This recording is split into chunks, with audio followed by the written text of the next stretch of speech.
Mukhang hindi pa kayo nagsisikain, halata sa inyong mga boses.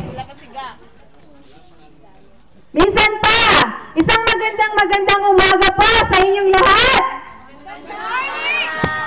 Good morning po sa mga kapatid natin sa Indonesia at sa mga Vietnamese. Father, hindi ko kayang i-translate.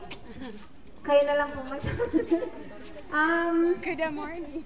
Ngayon po ay pinagdiriwang natin ang kung di po ako nagkakamali, 5 taon na nagdiriwang ang palarong Pinoy dito sa St. Joseph Nansung. At ngayon po, natutuwa po kami at nagagalak dahil muli ay meron na naman tayong mga nakasama at mga kasama na mga galing pa sa iba't lugar, sa tulad ng mga Indonesian at saka mga Vietnamese. At ganoon din, makakasama din po natin sa palarong ito yung mga ka-roommates natin, mga kaibigan natin, mga kasama natin sa trabaho.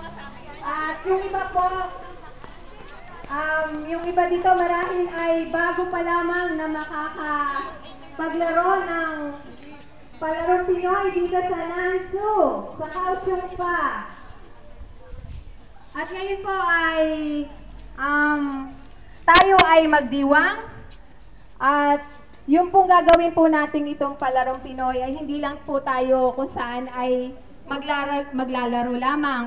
Ito rin ay magkaroon tayo ng pagkakakilanlan sa bawat isa.